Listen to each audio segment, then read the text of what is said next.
You're listening to What the Folklore, making sense of senseless tales. Happily ever after. Tra-la-di-di-hi-di-ho, the princess, she walked happily home. Tra-la-di-di-hi-di-ho, she lived happily ever after.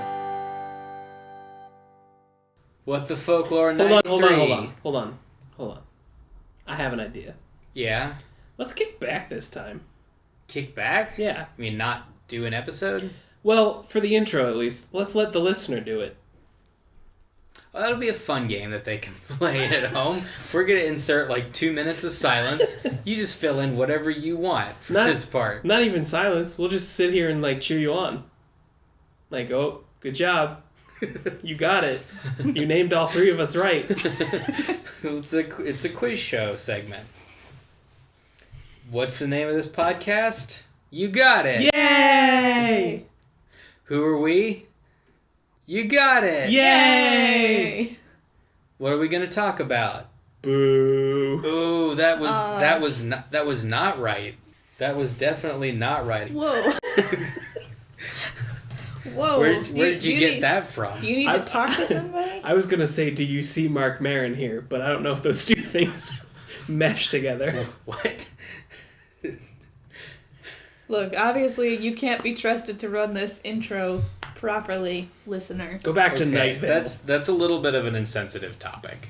We're gonna take the reins back. So instead, we, who you correctly You flew named too close to the sun. as Gordy, Tyler, and Carmen, are going to be reading a folk tale from somewhere in the world. Gordy and Tyler have not heard this tale before, so they are naturally aghast. We are but baby birds, beckoning for sustenance. I am vomiting folklore nonsense into their gullets. Here's the thing about folklore. Most of it is not Disney. Most of it is not stories that make sense. A lot of people with very little oversight wrote down a whole bunch of words, and they're not good. They don't make a lot of sense. They don't necessarily have good morals. And we are going to answer the question, or attempt to, why did they write this down, and why are people still talking about it? We have taken it upon ourselves to take each and every one of them to task, and you are along for the ride. To put them on trial like the Q Continuum did at the beginning of Star Trek Generation to the human race. We haven't actually really answered the question of why did people write this down for a while. Yeah, we could. Oops. We might not do that. Yeah, mostly we've been weaving them all together into one big, disgusting mega tale that will one day eat the universe. We're trying to redeem swallow them. the sun. Because they didn't start off with any narrative value, but we're trying to give it to them. We already have some favorite recurring characters. But we'll talk about that. The nuts and bolts is we're going to read a weird fairy tale, and then we're going to discuss why it's a thing, and why it's been around so long, and we're going to make it better. So you guys have been deciding upon these fairy tales through various nonsensical means. Mm-hmm. Do you have a gauntlet for this one picked out? Do you have three options? Yes. I mean, I have one. It's not good. Okay. It's not interesting. Let me see if I can brainstorm. Do you want to throw yours out so that Gordy knows what to avoid? What are the chances they're going to overlap? If they do, it's the right method. Clearly. I don't have a good one either. I was going to say which one is closest to Kazakhstan. Hold on. I can't believe I didn't think of this before. Yeah? Let's let our listeners decide. Sure. I mean, we do that by having an email address that they can send us story suggestions. Yeah, but that's boring. That's them specifically picking. You want to put it on Twitter? That's them curating. No Twitter. Right now. Live. Yeah. Read the options and we'll let them decide. Okay. Option 1 from Grimm is Thumbling as Journeyman. Ooh. That one's come up before. That could be a good one. Option 2 from Hungary is The Wishes. And option 3 from Spain is The Princess Bellaflor. don't think we've actually read that one, have we? Not that I remember. It's just come up. Okay. So the Princess Belaflor, the Wishes, and Thumbling is Journeyman. Uh-huh. All right, let's get started. Take it, this means I'm picking. The listeners have decided. All right, Princess Belaflor it is. I don't think that's what they said. You might have misheard them. I think they wanted to find out what happens to Thumbman. Yeah, Thumbsman. but think about it, guys. The ones that did pick that one, their minds are blown right now. The other ones, f*** them. Who cares about them? They're not true fans. They picked it wrong. So which one are... I was not paying attention during the vote, so which one are... The Belaflor. Okay. Thumble Journey. What? I think you two need a thumb war. We need to do a recount. Okay, let's do a recount. What are we actually reading? I don't care. I kind of wanted to do the thumb one. Do you have a preference? No. I want to do the thumb one. Okay. I'm curious to connect some dots. Alright, we did the recount, and even though Belaflor won the electoral vote... Overturned. Journeyman did win the popular vote by... Wisconsin came through. Thanks, Wisconsin. And watch this be another incident where we have accidentally predicted the future. Yeah, what do you think I'm trying to do? Because we accidentally did that with the dictators. Yeah, we killed Castro. Yeah. I forgot about that one. Whoops. What? Our last episode, we chose the story based on what would you read a dictator at bedtime, and then like... And then we gave one an eternal bedtime. Yeah. Whoops. So it's been decided. Thank you, listeners. Thank you for the thousands of you who voted. Illegally. Yeah, we subtracted the millions of dead people who voted. Nice try.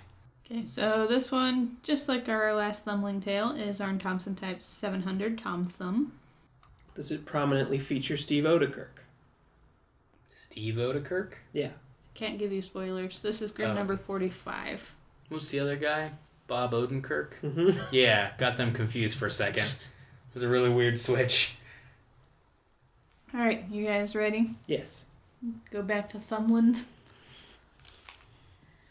Let's read a story. About a human thumb. Yeah. Okay. Alright, Thumble Journey. Round 2. This is about an anthropomorphic thumb, right? If you would like to view him as such, I cannot stop you. That's the starting image I have in my head. Alright, it's a thumb and a hat. What's that? What hat? Trilby. Bowler? Robin Hood. Pork pie? What's that called, though? Pork pie hat? No, Robin Hood. I have no idea. Robin Hood hat? Yankee Doodle? Alright. It's one you can make out of a newspaper. Guys, we haven't gotten to the first sentence yet. A tailor had a son who happened to be smaller than a thumb, and so he called him Thumbling. Was a thumb. Thumbling was pretty courageous, and one day he tells his father that he is going out into the world. "That's right, my son," says the old man, who I guess was waiting for this day to come. And the man gives him a... Yup. You do it, little one. "Please get out of here. I'm so afraid of stepping on you. And your mother's apparently not in the picture, so sick of also being the only one to care for you." The old man gives him a darning needle with a knob of sealing wax on it, and that's his sword. Thumbling says he wants one more meal with his family before leaving, so he asks his mother, so yes, she does exist. A last meal before they turn him out to die? Yeah, well, he's turning himself out, so... Well, still. He's like a true college student. He wants his independence, but he also wants... He also cannot provide for himself. Right. He wants his free meat and vegetables.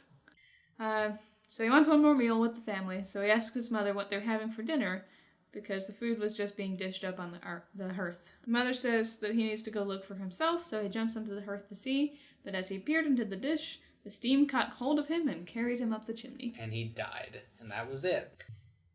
Apparently he's got hollow bones like a bird. He's got avian... What's it called? Flu. No, there's a term for that. Is it avian bone syndrome? Hollow bones? Isn't that a real thing? I don't know, is it? In humans? I'm not sure it's one you can survive for very long. You kind of need that sweet, sweet marrow. You pump it in from... we'll call them donors. Osteogenesis imperfecta. Hollow bone syndrome. No, that's wrong. Avian bone syndrome. I was right. There's a guy living in New Zealand with it. He's 90, so take that. Made it quite a ways. Yeah, it's tough Kiwis. Okay, well, he's got that. It was just kind of that's a fun angle, right? Sure. Now he's got a rare disease. It's a good hook. I don't think avian bone syndrome exists. It's real. Osteogenesis imperfecta is real, and that causes the bone brittleness. I saw it on Google. Was it the first result when you typed in avian bone syndrome? I didn't type in avian bone syndrome. I Googled hollow bones, and that came out. And I'm going to believe it. We live in post-factual America.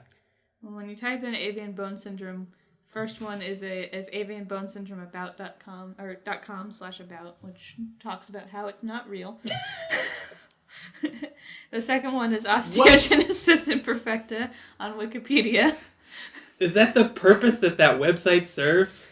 And the third is corporate crush. Avianbonesyndrome.com. Does it exist? Nah. To debunk the myth of hollow bones.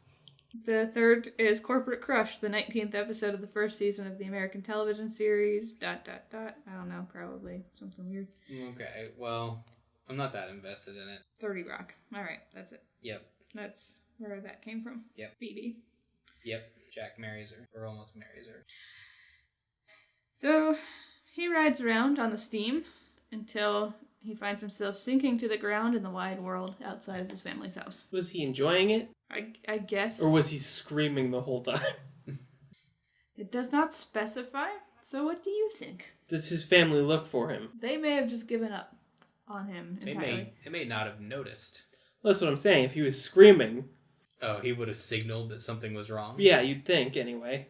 Yeah, they're not actively hunting him down. So he probably thought it was fun. Yeah. His bone density must be close to nothing. I think his all density is close to nothing.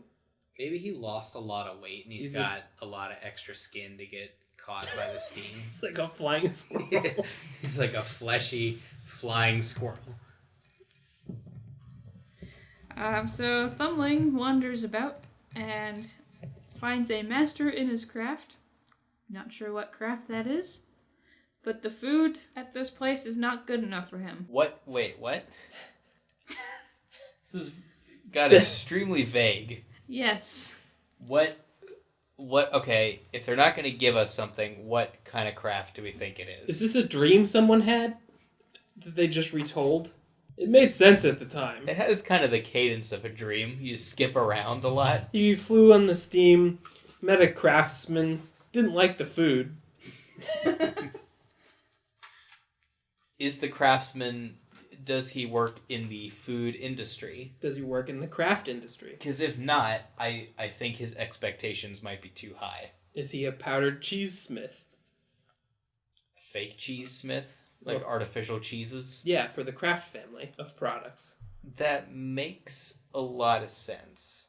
Because I think Kraft got their start around this time. Yeah, and were despised by tiny borrower people. Okay, the original sentence reads, "Now the little tailor was outside in the wide world, and he traveled about, and went to a master in his craft, but the food was not good enough for him." He gets to keep the title tailor. He's not a tailor, he's a thumb.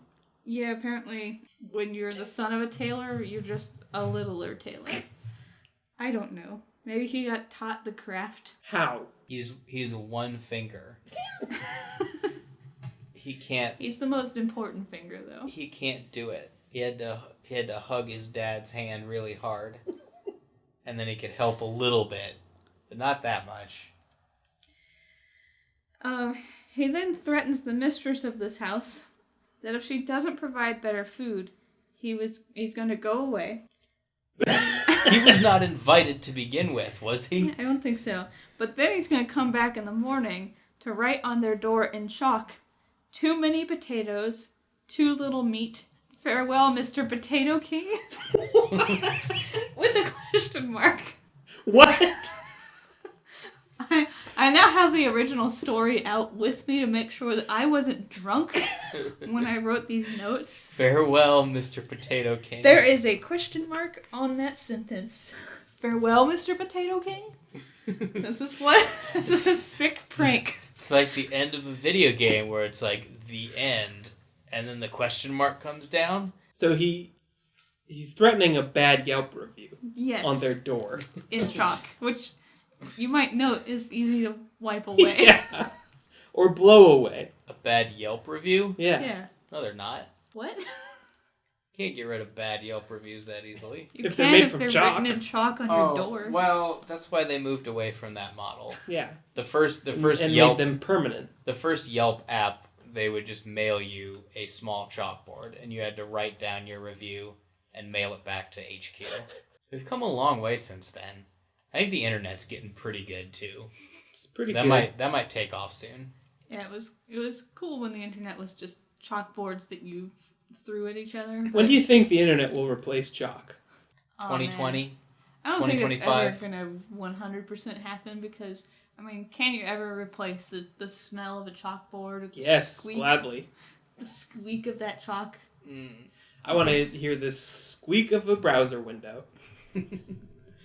You have no soul. You should. Yeah, is that a Chrome theme yet? Chalkboard? It's a Pinterest theme. Or Like might as well old, be. like all the noises. If you think about it, it's probably headed that way because I know you two probably don't Pinterest all that often, but about half of it now is things that you can turn into chalkboards with chalkboard paint. What is chalkboard paint? It's paint that you paint on something to make it into a chalkboard. Chalkable. So I was looking. Is that what a chalkboard is? Yeah, That's just paint? I think so. Maybe. Not dry erase paint. No. Is that old hat already? Dry erase boards also have no soul. Are they not Chalkboards naturally occurring? are what you want for that rustic feel. I was looking up ornaments that kids could make for my job. Mm-hmm. And a lot of that was also how to put chalkboard paint on a wood disc and hang it on your tree. Question. So we're moving back around. Is cement chalkboard paint? No. People chalk it, though. Yes. Is billiards Q-stick chalkboard paint? People put chalk on it. So I'm pretty sure it's a naturally occurring thing. You find it in the ground like that. Chalk you do. Chalkboard paint is just Well, a paint chalk, that you... but they usually find chalkboard mines near chalk mines. Because it's how that industry got set up. They dug the chalk mine, and then nearby they're like, oh, this is what we can write on with this chalk. And then the first schoolhouse was founded. On top of the mine. That's what Directly above it. Yep. And then 100 years later, they were desegregated. In Brown v. Board of Education, 1954. And that's the history of America. So this Yelp review. What's wrong with you today? History's important to know. and reflect upon. I don't think you should lay down on the couch when we're doing this. It's late. Your subconscious starts just doing dream talk. Look, Does he think- have chalk? Where's he not- going to get this chalk? He doesn't have it yet. He's just threatening to It's an acquire empty it. threat. Yeah. I don't care for him. I don't think. Did he have it written He's down? He's got no bite to go with his bark. If he didn't have it written down on his character sheet already, he can't do it. I don't respect this man. Alright, well, when he threatens the chalk Yelp review, the mistress gets angry and shouts, "What would you have, grasshopper?" and grabs her dishcloth to strike him. But he creeps nimbly under a thimble. She's gonna rat tail him to death. Yep. So he's hiding under a thimble, and then he peeps out and sticks his tongue out at her. He's the worst house guest. I think if you are the size of a thumb, you need to be able to make good on your threats. Because that's pretty much all you've got. Yeah, kind of. At that point, you really shouldn't be talking big, is what you're saying. Unless you can definitely follow through with it. Right. She grabs the thimble to try to get a hold of him, but Thumbling hops onto the cloth and then into a crevice in the table. He continues teasing her until she finally catches him and sends him out of the house. Leave our house! Small man we fed. We don't want you here. We're trying to be master craftsmen. I'm sorry we can't afford a bunch of beef for you. Of blank profession. We love our potatoes. I like how in Shadow of the Colossus, if you don't kill one of the bosses, and they catch you, they put you outside. They don't hurt you. They feed you potatoes and send you on your way. Yeah, they give you a less than adequate meal and put you outside. Kind of took a little bit of the experience away from that game. I'm forced to give it like 5 out of 10. I feel the exact opposite because everything is improved by potatoes. Words of wisdom. So Thumbling journeys on and comes to a forest where he falls in with a band of robbers, which apparently is just what you do when you're the size of a thumb. Pretty cool. They wanted to steal the king's treasure, and they wanted to use Thumbling as a lockpick. Who? King who?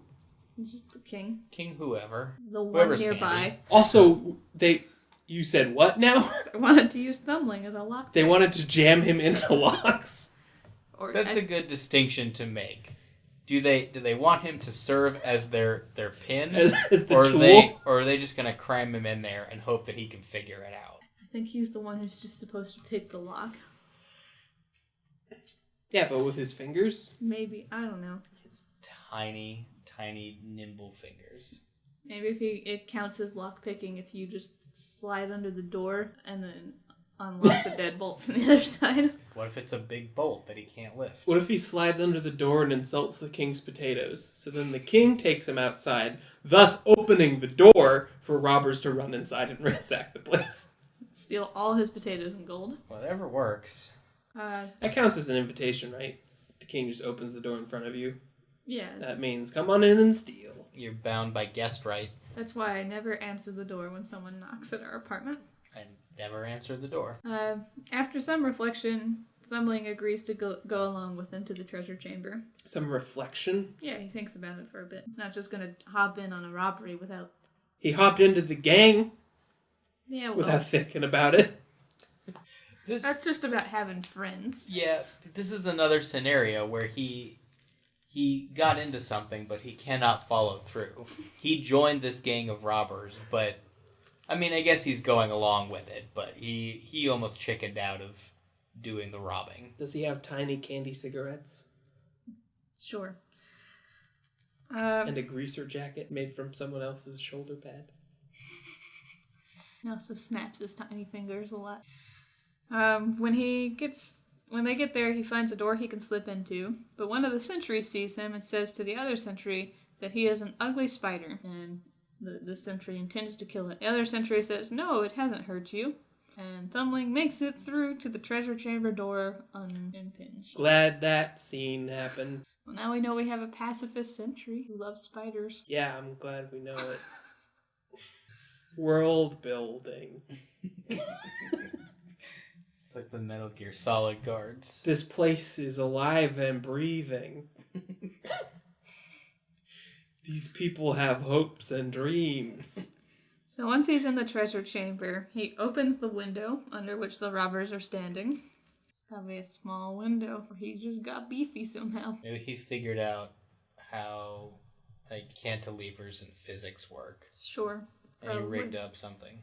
Doesn't say specifically how he opened it, right? He made a Rube Goldberg machine. Could have just smashed it open also. With a gun? Yeah. Maybe. He just butted it with a pistol. And then he's throwing them the money one piece at a time. He hears the king coming to inspect the treasure, because the king can't go 5 minutes without checking on his treasure. I have the sneaking suspicion that I'm exactly 5 coins short in the treasury. And he hides, and the king comes in and notices several solid thalers missing. These are some silver coins. But he couldn't conceive how they'd been stolen because the locks and bolts were fine and guarded. And the window was open. As he left it. Yep. As he always leaves it. So the coins could breathe. He wants them exposed to fine fresh air so that they don't get too close in there. The king goes away and tells the sentries to keep an eye out. Someone is after his money. I don't know if he went in there and like Scrooge McDuck counted it all up. He swam in it. He licked every single one. Or if he's really good at just eyeballing his treasure, and it's like 5 things are gone. He put a different kind of perfume on each coin, and he can smell which ones are missing. If I know one thing about kings, it's that they can smell the absence of coins. They're like bloodhounds for missing money. It's a very good technique that works for all kinds of things. Playing cards, for example. Daughters. Oh, that was a real part of that show. Spiders are stealing his money. Yep. Thumbling resumes his work, and the guards hear the clinking of the coins, and they rush in to catch the thief. Thumbling, however, is faster at hiding, but also takes the opportunity to mock the sentries by shouting, "Ho ho, here I am!" running around and hiding and making fools of them. I do like the idea of a very, very small man who pops out, makes obscene gestures, and then hides He's again. just an asshole. Like he's a total dick to everybody, even though he is extremely vulnerable. The sentries eventually get tired and go away.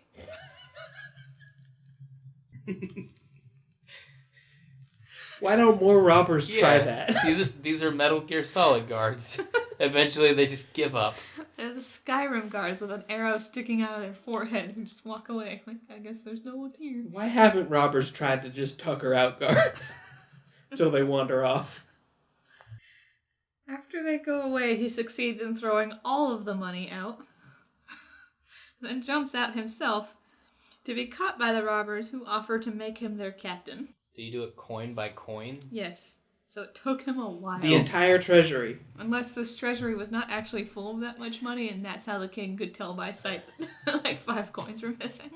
Well, if that's true... The king is going paycheck to paycheck. If that's true, this is not a good target for a robbery. The king has been keeping up with the cons a little too hard. If it's not true, this cannot be the best version of this plan. There must exist a better plan where the robbers own a ladder and can get to the window. What floor is it on? 1? Is it the first? Maybe. And they It doesn't really specify. Is it ground floor? It sounds like it. So that significantly improves this visual in my mind of these guards trying to chase this tiny man while like 3 or 4 robbers are just standing outside a window on the ground floor Watching. staring, waiting for more coins to come. Let me know when you're done tuckering those guys out. Yeah. We're here. So the guards get tired and they just shake their fists at the robbers outside the window and then leave. Oh, go about your dirty work. We're too tired to stop any of you. We're gonna go get Starbucks and a nap. If the robbers declared base somewhere, then it's all over. It was smart of them to define the window as base. Yeah, it's a very good strategy. They are castle guards, Yeah, they're sentries. so their jurisdiction isn't outside of window. Okay, that's fair. That's true. So they Amnesty. they offer to make him their captain, and he says, "No thanks, I want to go see the world first." So they split the treasure, but Thumbling only takes a kreuzer because he can't carry any more than that. Takes a what? A kreuzer. A what? It's a... A what? Define this coin. I think it's like a bronze coin. It's a Cougaran. Silver coin existing in the southern German states prior to the unification of Germany. I really wish it was something else. Nope, sorry. He's still on his own 2 feet. Cannot carry more.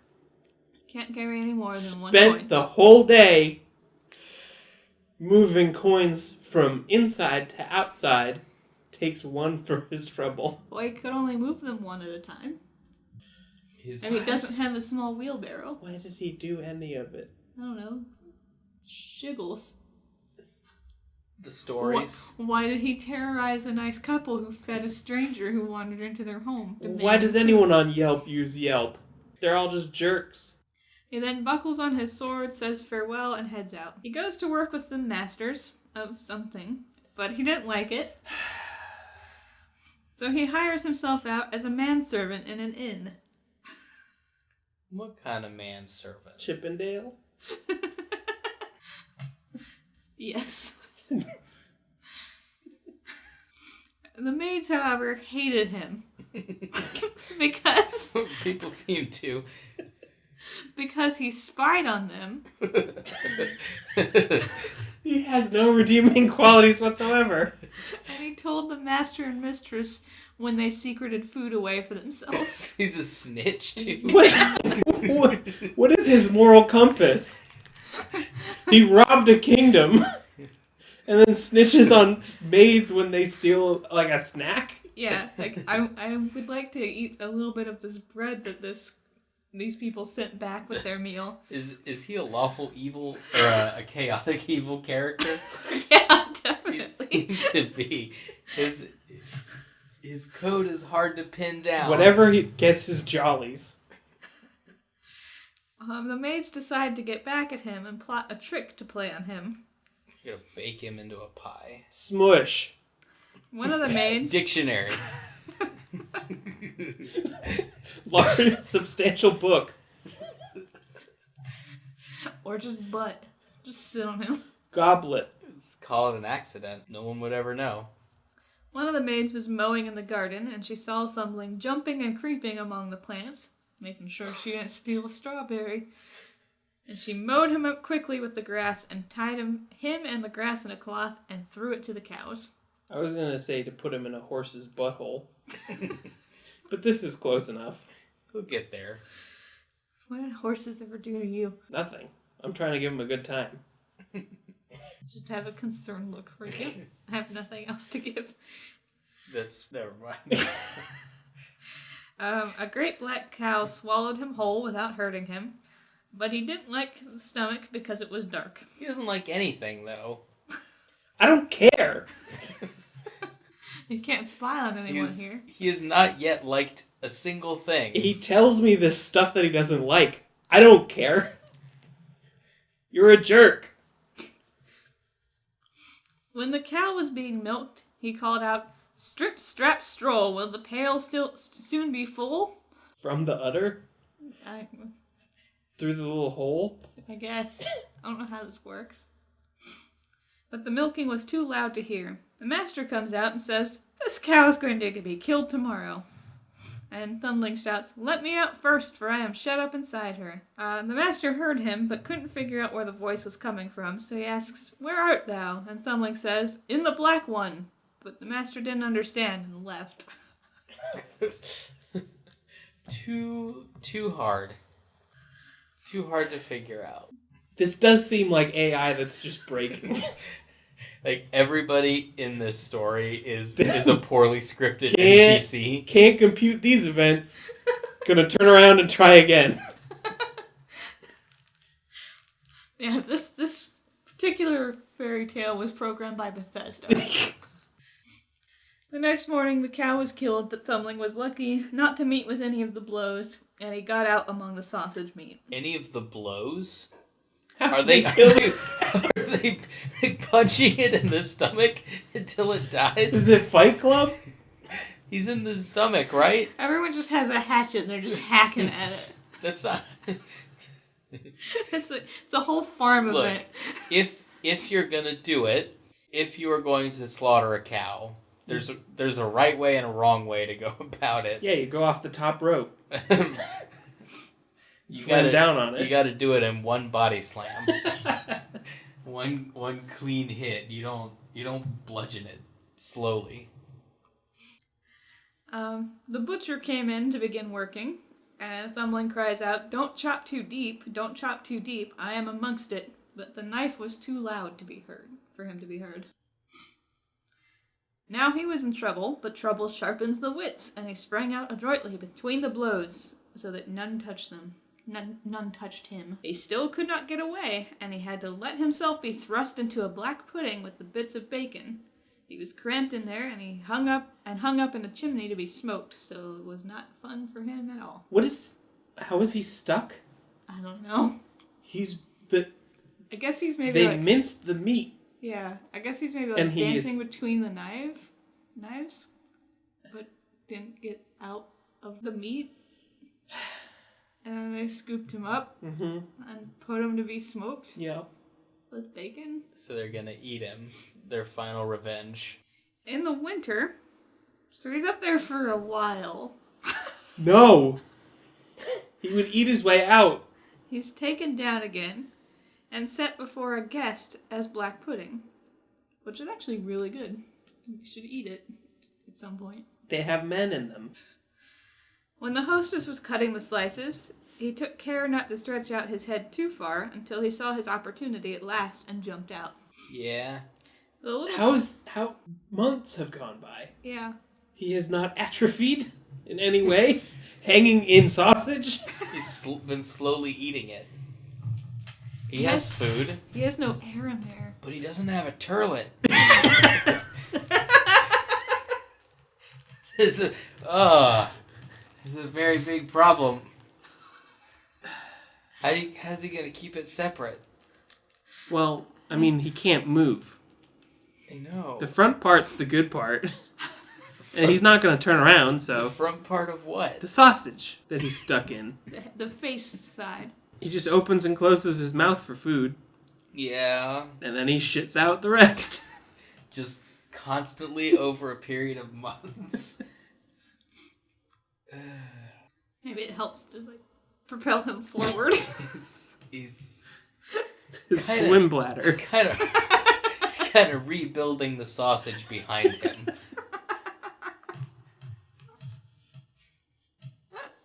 It's his sausage bladder. What's a swim bladder? It's the organ that lets fish decide where they want to be in the ocean. No, I want Google to tell me. Okay, sorry, Gordy. Sorry, I can't be Google for you. Swim bladder. That sounds like a funny thing. Because the swim bladder, gas bladder, fish maw,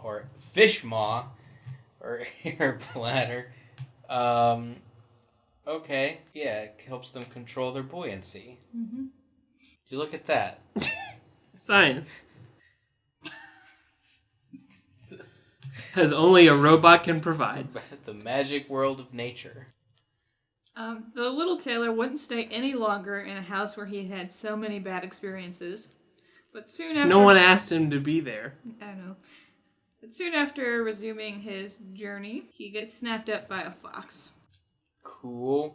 Is he eaten again? He manages to get stuck in the fox's throat and tells the fox that he is stuck and demands to be free. This story is just ancient vor. Yeah, maybe. That's all this was, right? As some complete jackass You can't learn lessons from this. wanted to be eaten by so many things. Yeah. And also steal the king's money and then, like, wrote himself in as a tiny man who gets eaten. The fox says that he'll let him free if he promises all the fowls in his father's yard. Thumbling promises, the fox releases him and very kindly carries him home. His father willingly gives the fox all the fowls he has, and Thumbling gives his father the one coin that he got from all his journey. Well, it was a good one. And then... Can you imagine that? Your son, who has been gone for months, shows up with basically a gang member who says, your son owes me all your shit. I'll be leaving with it now. And the son's like, sorry, Dad. Here's a coin.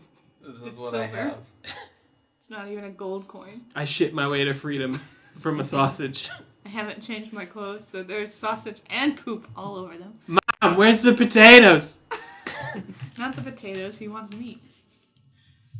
He was mad because there were too many potatoes. Well, too many potatoes. I assume he likes some potatoes. His mom's potatoes. They're scalloped. Is there a wrong way to do a potato? Not to my knowledge. Au gratin. I don't like au You gratin. don't like it? Get out of here. Any potato is a good potato. Raw? It's not great. I did have to eat a raw potato for the Fat Man show. Oh, I had to eat one to survive. That's a story for another time. Might be a lie.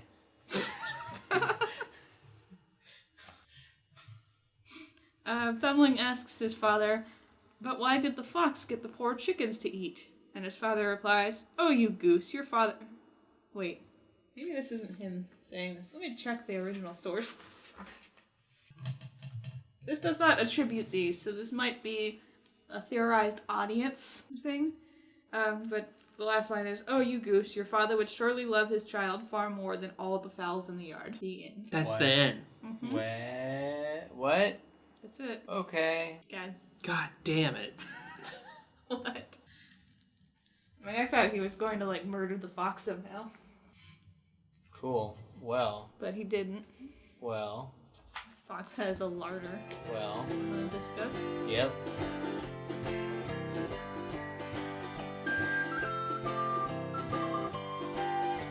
So this is a story that parents would tell to the child they hated most, right? I don't... If you did that, wouldn't you be setting that child up for a life of hoodlummery? He's not a good role model. Right. Maybe He's not the hero. This is the one that you tell your child who's meek and keeps getting beaten up on the playground. Well, you don't want them to emulate this tiny man. No, you're demonizing other children. You're showing them, like, this is what you do to me. You've ruined my life. This is how I feel when I look at you. You're nasty and crude to guests. You shit everywhere. You've ruined my business. Your uncontrollable bowel syndrome is no excuse. We are destitute thanks to you and your birth. You But were an accident. I mean, we listen to it and we think, obviously this guy is an asshole. Yeah. Yeah. But he's presented as the hero in the story. Why, though? He's the protagonist. He doesn't do a good thing. No, he doesn't. He's not a good protagonist, and he's not a good hero, and he's not a good person at all. He does all bad things. But, like, if you were a kid and your moral compass is not yet fully functioning, because when you're a kid, it's not, and you read this, you just kind of assume your main character... You haven't heard of an anti-hero. You just kind of assume the main character is kind of You haven't read Punisher yet. the good guy. And at the end, kind of the moral of the story is, Dad loves you more than chickens. Dad loves you anyway, despite all the nasty, horrible things you do. Which, I guess, is kind of a positive message. Sure. If you boil it down to, like, even... I mean, it's the prodigal son. Like, even though, like, you done goofed up, and... It's not goofing, Gordy. It's not goofing. Well... It is... When What you would shit you your way call out it? of a sausage because It you is spied criminal on activity. me. Well, yeah.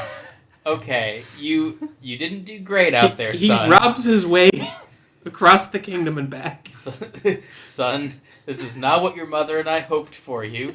You didn't do great out there, and for your crimes, you didn't make that much money. But we're still glad to see you. Also, in regards to that, he was carrying that coin the whole fucking time Yeah. while he was in a sausage Yeah. and a cow and a Uh-huh. fox. Yeah. If he's the size of a thumb, Yeah. what size coin do we think we're dealing with? Because I always imagine like a big metal fantasy coin, like the kind you can smack down Yeah. on a tavern counter. Right. A And doubloon. You can bite get- right into it and it's not going to bend. and you get like a room and a horse and a shave and a drink and a meal And a bath. and a bath and a servant for the one coin. And you get to take it with you, the servant. Yeah, you Like, get they're yours everything. for life. Fantasy money's the best money.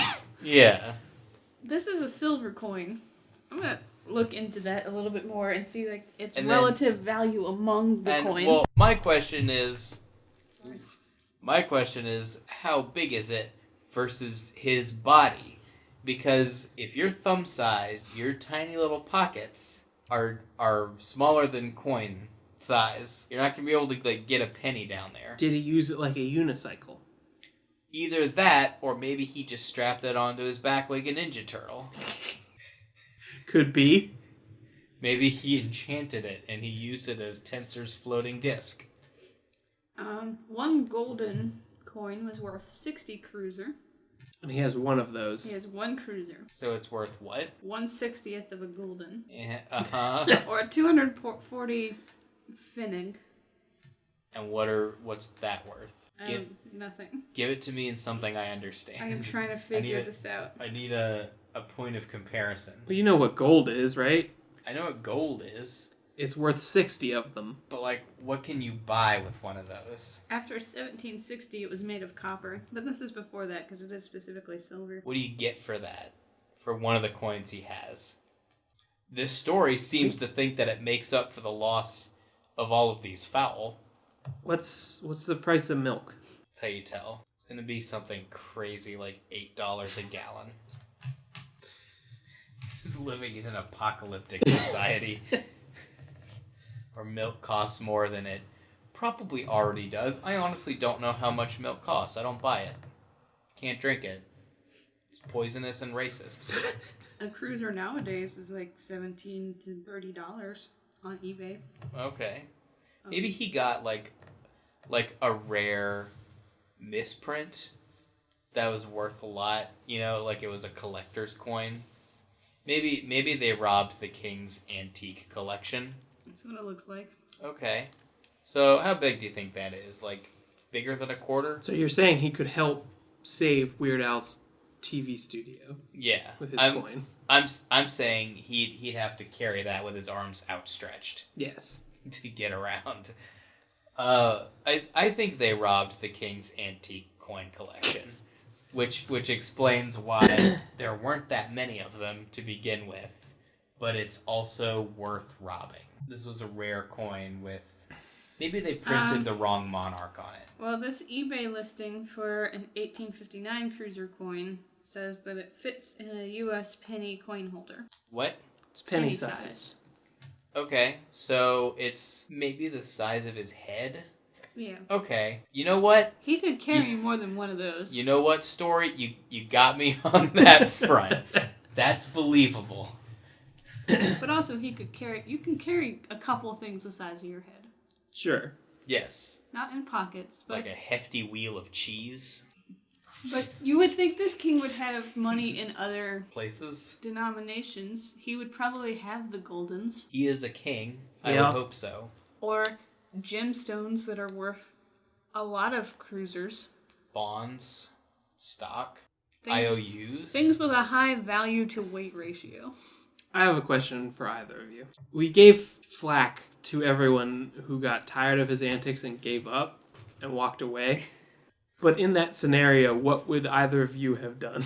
In which scenario? Given a scenario where you are tasked with watching the king's treasury, and did they ever see him, or they just knew that a presence was there? They did see him. They thought he was an ugly spider.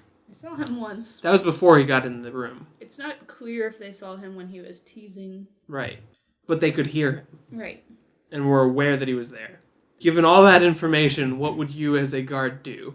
Probably just sit in the room and stop trying to chase him, but also just be there so that he can't keep stealing things. I mean, if you're in the room with the coins and you see them, you just get a glass and a napkin and you just take them outside again.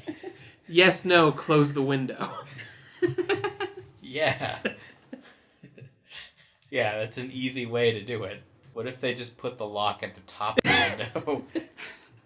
Like, this guy is not all-powerful. No, he's not at all powerful.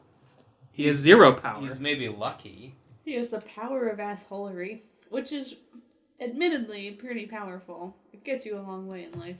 Got him very far. Yes. Maybe he didn't take a good coin because he really doesn't respect his family all that much. And he knew he wasn't going to use it. He does not want to return to them with anything of value. Yeah, he's like, here, Dad, for your troubles. This is what you're worth to me. Happy Father's Day. At least it wasn't, like, a tie. Yeah, if I got my father fired and then gave him a penny. Well, I mean, his dad was a tailor, not a chicken farmer. Yeah. So, really, he just lost access to breakfast till he can obtain more chickens. Maybe this coin pays for the chickens. We don't know. How many chickens can you get with $30? Well, it's $30 Nowadays? US dollars now, and that's Probably partially because it's an antique coin. With $30 US, how good of a chicken? How many eggs? Per day? At all. At all? Yeah. You're looking at like $3 for a dozen eggs, so 120 eggs. Oh, you're just buying the eggs straight up? Yeah. That's not And then you how this incubate works. them. Oh, okay. Yeah. So you go to the supermarket. That's a fleet of chickens. Go. You know, why don't people just do that? They spend a lot of money on livestock. Just go to the supermarket and get eggs. They turn into chickens. You idiots. They can't stop you. You dumb f***ing farmers. Are they going to come around to your house and make sure that you ate them all? They can't do that. Beat the system. Think a little bit. Why are you milking your cows? It's at the grocery. Just go buy milk. It's right there. You idiot. Yeah, you can. Ugh, farmers make me so mad. They spend all that effort on things you can buy at the grocery. Oh man, it's like Why are you cutting down wheat? it's like they refuse to participate in society. Go buy Honey Nut Cheerios. It's better. It's better than wheat. It's better. It's like it's the thing you're gonna make, but it's got added sugar. Where are you gonna get that at home? You're never gonna know the magic of a Hostess snack cake on your farm. Nothing lays those. Nothing grows those. Oh, if only. Where you get it? Yeah, if I had a chicken that would lay zebra cakes, then I'd start a poultry farm. That's just not how the world works. What are you looking up? Trying to find like how much a kreuzer was worth on its own. Like how many things could you buy with one? Look, just go to Google and type in $1 in cruisers. That's what I do for every currency, and it works. You do it. You have a phone. How do you spell cruiser? Kreuzer. EU? Oh, sneaky Germans. You're gonna have to spell it again. Hold on. Nope, that's not the right button. KREUZER, right? Yeah. Yep. $1 in cruisers. Oh, it doesn't like that one. Yeah, I don't know how much Google keeps up with ancient currency exchange rates. Bet somebody's done a PhD on this. How much was a cruiser worth? Did you read the Wikipedia page? Yep. Oh, okay. I won't do that. Coin value. What about Coin Quest? That looks like a collecting thing. And it's That's all the problem. coin websites. I don't care anymore. And the rest of these just like list a billion other coins with weird names, and I don't... Just tell me how many chickens you can buy with a coin. We need a website that studies all the ancient coins and tells us how many chickens that would buy, because that would give me a real estimate of how much that currency was worth. Like, if peasants get paid so many schligets per... Schmeckles. Yeah, so many schmeckles per field plowed. Like, how much house could they buy? How many Gooblerons before they own a Gorful? Yeah. Well, how many schmeckles does it take to get a cow? You know, give me currency. This sounds very much like a resource management simulator game. Like medieval peasant simulator where you have to plow fields to get money to upgrade your peasant tools in your peasant house. I'm sure there are a billion versions of that in the Google Play Store. Dang it. I'm just gonna make it and get rich. Well, Dang it. do it in folklore terms, and maybe we'll have a new angle on what's basically the same game that everybody plays all over the place. My mom would play it. It's the way to do it nowadays. I mean, there are hundreds of games about fulfilling people's orders at various food restaurants because... Quickly. Yeah. The Because thing food is- service, the game, really took off. The thing is, you can do that for a real job, and you can get money for it. You don't have to simulate it, and that's not even a hard one to do. Like, I bought Prison Architect, but that is a field that is beyond me. No one's gonna hire me to do that, so I have to simulate it. I have watched my mother play for hours a game where you have to make different ice cream concoctions. Hot dog stand. Yep. Or burger places. There are a billion of these. Whatever food you can think of, someone has simulated you serving that to angry customers. So yeah, we need more historians. Give us like concrete websites that tell us how many chickens each currency is worth. If any of you have studied history in this amount of detail, and you can tell us how much a kreuzer was worth, then let us know. But we're spending a lot of time on this one point. Yeah, we are. We need to move on.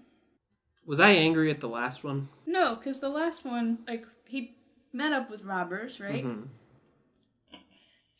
The last one, he had a lot more agency. Like, he helped his dad with the horse. Right. And then some people were like, we won't buy your freak son from you. And he's like, Dad, do it. It's going to be cool. I have a plan. Don't worry, I'll come back. We'll be rich. So Dad takes the money, and then he shows off his autonomy. When he meets up with robbers, he gets them caught. Yeah. Rather than gives them all of the king's treasury. Can we just agree that it's been done better? Yeah, the other Thumbling is the good twin. This is a lot of the same stuff happened. He got eaten by a cow and stuff, but he never dicked people over unless they were dicking other people over. Am I right in remembering that in the other story, he steered an animal from the inside? Yeah, a wolf. Okay. To its death. I couldn't remember if we made that up, or if that was true. What I'm saying is that this is the shark tale to the other one's Finding Nemo. Yes. And shouldn't exist. You guys really wanted to hear this one. Who's us? Both of you. The listeners decided. Well, at the end of... With a popular vote. At the end of Thumbling, you guys were upset that we weren't going to immediately read Thumbling as Journeyman. Because it had so much promise. I thought it was going to be a sequel. Like a cool new adventure. I didn't think it was going to be the same one, but worse. Fievel Goes West. Yeah. As opposed to... The American Tale. Isn't that the same movie? It's No, the same those franchise. are different. That's right. Same franchise. But this was instead... Do you have those? Schmeibel. No. You don't have Fievel? Schmeibel? Yeah. Is that what you said? Schmeibel. Do they give him a name? Thumb? Is his name Thumbling? Yeah, his Or name's... is that a nickname? His name's Thumbling in both. What's on his birth certificate? Thumbling Little Taylor. Okay. Little is his middle name. Thumbling Little Taylor Thomas. Thumbling L. Taylor. Here's a question. Yeah. Why is this story worth writing down and remembering for this long? It's not. That's the secret.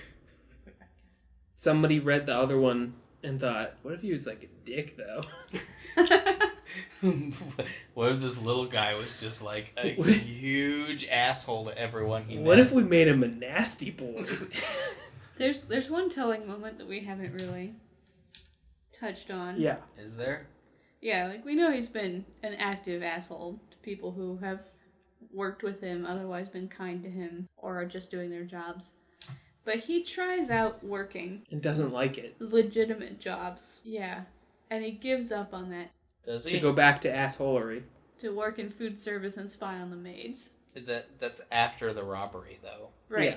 After the robbery, he tries his hand at legit fields. I'd have more sympathy if you tried those first. Did you not get paid for those? Apparently not.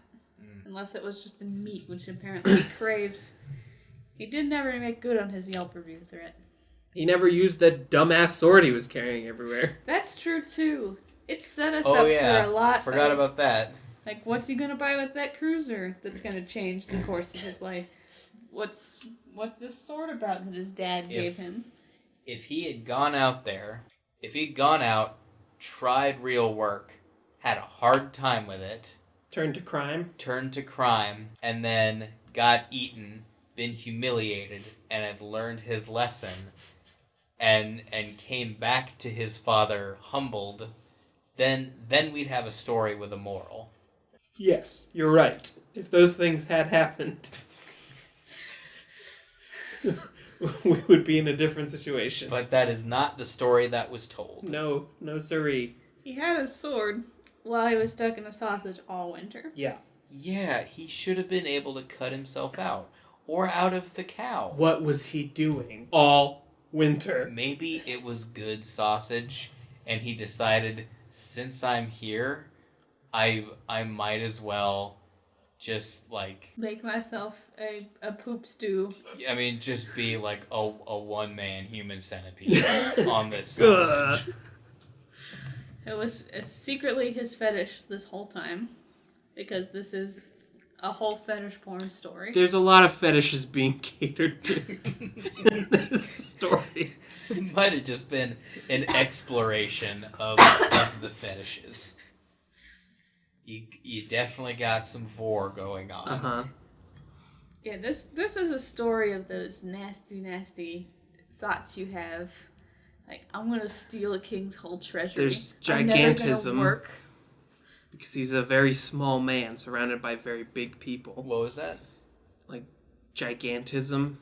Mm-hmm. A fetish about a very, very little person. Yeah, being Oh, that being- little person surrounded by very big people Yeah. who can smush you. Yeah. So good. Yeah. So right.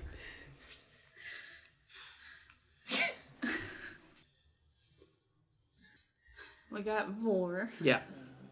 We got, I guess, stewing in your own poop would be a subset of the general fecal fixation. Yeah. Scat as food. That's not real. Oh, Gordy. It's not real. People don't do that. There's probably some foot stuff, right? He's down there. He's in the neighborhood. It's implied. I think he's peeping and sniffing. He's just picking. He's picking something off the feet. He's just taking little keepsakes, little treasures off people's feet as they walk by. He'll carry more than one coin because his toenail collection is just so good. Because of his fetish. His fetish trophy collection. Also, we failed to mention that he was wearing a gimp suit the entire time. Was he? So he was gagged by a ball, There's probably a fetish clad for, in like, leather and studs. for flying, right? It's probably like a weightlessness. There's a fetish for everything. Yeah. Everything's been sexualized. Yeah. So he starts there. So there's a lot of wish fulfillment in this. Oh yeah, I forgot that he had bird bones. That never came up again. Must have hurt when he was doing all that, getting digested and getting made into sausage. Yeah, you get the food being food thing, because that's... Yeah. Their whole website's dedicated to women with pineapples cut up on their backs. Yeah. Getting cooked, getting like smoked. Yeah. All right.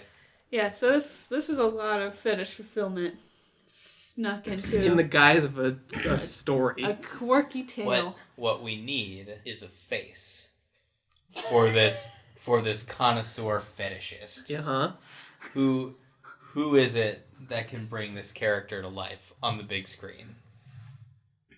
Because I think there is a perfect actor for this. I don't know who it is, but it's real. It's out there. Well, Jack Black was my first thought. My initial thought is Dean Winters. Yes, no. Does he do Allstate now? He does those insurance commercials. He's Mayhem. Oh, okay. I don't remember what kind of insurance it is. He's also Dennis Duffy on 30 Rock. Which is a much better role. Thoughts? Peter Stormare. Huh? Peter Stormare.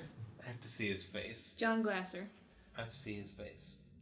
Jeremy Jam from Parks and Rec. That could be good. Tyler, what was yours? Can I change it? Yeah, but what was the first one? Peter Stormare.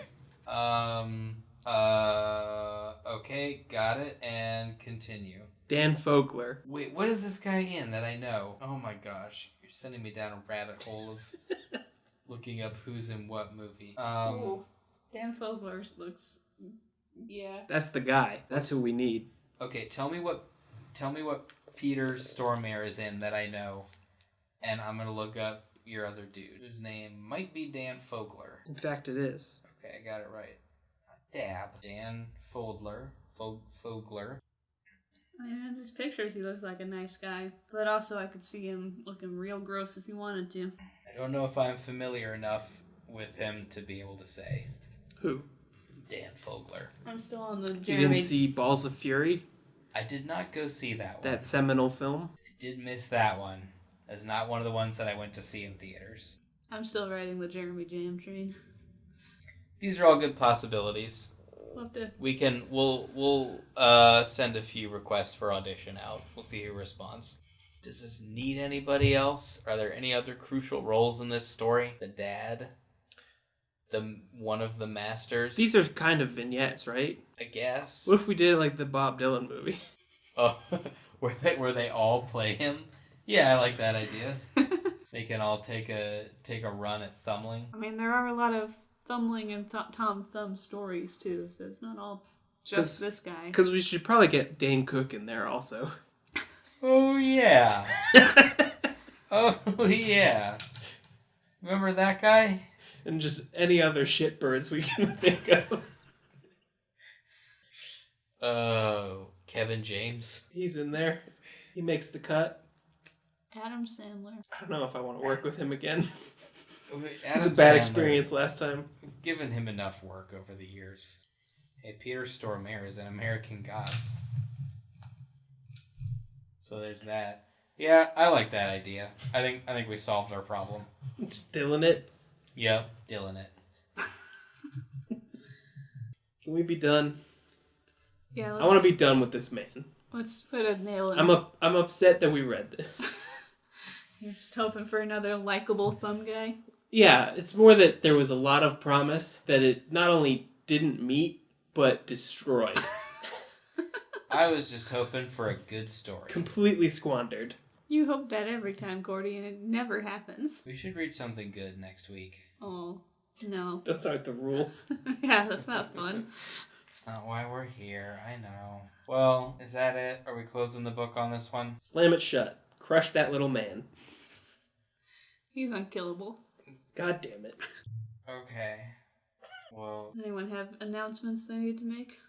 Thanks for listening so much on Thanksgiving. Yeah. We don't know what happened then, but you guys just It's a big download day. You blasted through. You had a lot of free time, so thanks. Well spent. We were thankful for that. Yes. Thank you for listening. If you enjoy these, you should hop over to iTunes and give us a rating and a review. It takes 30 seconds of your time and it helps us a lot, so go do that right now. Or tweet about the show. You can use our hashtag WTFolklore, or you can put whatever hashtags you want in there, really. It's up to you, but, you can tweet about us, share an episode. That's always good. We have a blog on Blogspot, or whatever that is called now. WTFolklorepodcast.blogspot.com. That one. Yes. Yes, no, these are going up on YouTube now. Yeah. I think they are. Yeah, I think we're going to start putting these on YouTube. I am not excited at the prospect of uploading back episodes to YouTube. We're still examining those options. We'll see if anybody wants to listen on YouTube. So this one will go up on YouTube, and if you like it, then you can go there and listen to it and share that one around. If you really like these, you can go to our Patreon page, which is which order is it? Patreon.WTFolklore, or the other way around? It's patreon.com search bar WTFolklore. Yeah, one of those. And obviously that's nice. Thank you to all of our current patrons and sponsors. You can get an episode dedicated to you. You can get some bonus content, which we're going to be working on shortly. What else we got? Is that everything? By the time this episode goes live, there will be at least 3 blog posts that connect our first 3 episodes to the larger tapestry of folklore. The mythos. We are As it were. creating a mega tale through our blog. So if you have any stories that you feel will fit into the larger scope of Project Birdfall. Thankfully, Thumbling is not part of it. Oh, we'll find a way. Please send us those. Gordy Don't you has- dare taint Boney with Thumbling. I don't think they're allies. No, they Definitely don't not. exist in the same universe. Like some of these tales are happening in the same universe. Thumbling just is not, Earth 2. Not connected in the I'm calling lore. it right now. Gordy is Earth Prime. Gordy's doing a YouTube series where he clicks on things in a video game way. You want to tell him about that? Yeah, I'm doing a Let's Play series of Abduction, which is Cyan World's spiritual successor to Mist and Riven. It's a really, really good game. I'm enjoying it a lot, and if you want to tune in and see how that's going, you can do that by searching for my name, which is Gordy Murphy, Gordie, or the series name, which is Watch Me Click on Things on YouTube. And I've started an Etsy shop, so if you're looking for some sweet, sweet Christmas swag or other holidays, whatever you celebrate swag, you can hop on to etsy.com/CarmandaArtsThings and see some like foxes and folklore-inspired art, but mostly just cute animals or creepy things. Maybe we'll start putting links to these in the show description. We'll see. You two are in charge of that part. That's gonna do it for us. Okay, bye. That's it. There's no more. Thanks, Doug. Get out of here. You hit the end. Thank you, everybody. This has been What the Folklore. That's how it works. Thanks, Doug. Thank you, Doug. Thanks, Doug. Thank you, Doug. Thank you, Doug, for all that you do. Tra-la-di-di-hi-di-ho, hi-di-hi-di-hi-di-ho. Tra-la-di-di-hi-di-ho, happily ever after. Tra-la-di-di-hi-di-ho, hi-di-hi-di-hi-di-ho. Tra-la-di-di-hi-di-ho, she lived happily ever after. This has been What the Folklore. Thanks for listening to our show. If you have any feedback for us, you can leave it either by Gmail or Facebook. Our Gmail account is wtfolklore@gmail.com, and our Facebook page can be found at facebook.com/wtfolklore. Feel free to send in stories if you have any particularly odd pieces of folklore or mythology that you would like to hear us talk about. Special thanks to the Brobdingnagian Bards for the use of their song Happily Ever After from their album Brobdingnagian Fairy Tales.